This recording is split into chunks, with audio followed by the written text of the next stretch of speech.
விஷயம் ட்ரெண்ட் பண்ண நாம இந்த விஷயத்தை ட்ரெண்ட் பண்ண மறந்துட்டோம். நேத்து நம்ம தளபதி விஜய் அவர்கள் காஞ்சிபுரம் மக்கள் சந்திப்புல திமுக போட்டு போலன்னு பொழந்தெடுத்தாரு. பயங்கரமான ஒரு ஃபயர் ஸ்பீச் கொடுத்தாருன்னே சொல்லலாம். ஆனா அதுல இந்த விஷயம் மிகப்பெரிய அளவுல பேசப்படல. அதுல ஒரு முக்கியமான விஷயம் சொன்னாரு, நான் ஆட்சிக்கு வந்தா இந்த விஷயத்தெல்லாம் செய்வேன் அப்படின்னு சொல்லிட்டு ஒரு சில வாக்குறுதிகள் கொடுத்திருப்பாரு. அது மிகப்பெரிய அளவுல பேசப்படல. அதுதான் இப்ப ரங்கராஜ் பாண்டிய அவர்களும் சொல்லியிருக்காரு. ஒரு ட்ரெய்லர் மாதிரி அவர் கொடுத்த தேர்தல் அறிக்கை எடுபடலன்னு பார்க்கணும். நாளைக்கு நாளை கழிச்சு யாராவது அவங்களுடைய அது என்ன சொல்றாங்க, அந்த என்ன வாரியர்ஸ், விர்ச்சுவல் வாரியர்ஸ் எல்லாம் உள்ள ஏதாவது பண்ணி அதை பூஸ்ட் பண்ணி ஏதாவது பண்றாங்களாங்கிற நம்ம பார்க்கணும். பூஸ்ட் தானே செஞ்சுட்டா போச்சு. நம்ம தளபதி விஜய் அவர்கள் ஆட்சிக்கு வந்தா ஒரு சில விஷயங்கள் செய்வோம்னு சொல்லியிருக்காரு. அது என்ன விஷயம் சொல்லிட்டு சுருக்கமா பார்ப்போம். நாங்க ஆட்சிக்கு வந்தா அனைவருக்கும் நிரந்தர வீடு, இருசக்கர வாகனம் இருப்பதற்கான அடிப்படை பொருளாதார வளர்ச்சியை ஏற்படுத்தி கொடுப்போம் அப்படின்னு சொல்லியிருக்காரு. வேலை வாய்ப்பை பெருக்கும் வகையில தமிழ்நாடு பாடத்திட்டத்தை மாற்றுவோம்னு சொல்லியிருக்காரு.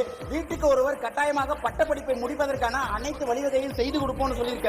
அரசு மருத்துவமனையை மக்கள் எந்த ஒரு அச்சமும் இல்லாம பயன்படுத்துறதுக்கான அனைத்து வழிவகைகளும் வசதிகளையும் செஞ்சு கொடுப்போம் அப்படின்னு சொல்லியிருக்காரு. பெண்கள் பாதுகாப்பு மற்றும் குழந்தைகள் பாதுகாப்புக்கு முன்னுரிமை கொடுக்கப்படும் சொல்லியிருக்காரு. இந்த மனுஷன் சொல்றதெல்லாம் வச்சு பார்க்கும்போது ஒண்ணு மட்டும் புரியுது, மக்களுக்கான அடிப்படை வசதி, கல்வி, வேலைவாய்ப்பு, மருத்துவம், பெண்கள் பாதுகாப்பு மற்றும் குழந்தை பாதுகாப்புன்னு சொல்லிட்டு மக்களுக்கான அடிப்படை விஷயங்களுக்கு முன்னுரிமை கொடுக்கிறான்னு சொல்லிட்டு நல்லாவே தெரியுது. இந்த விஜய் சும்மா எதையும் சொல்ல மாட்டான்.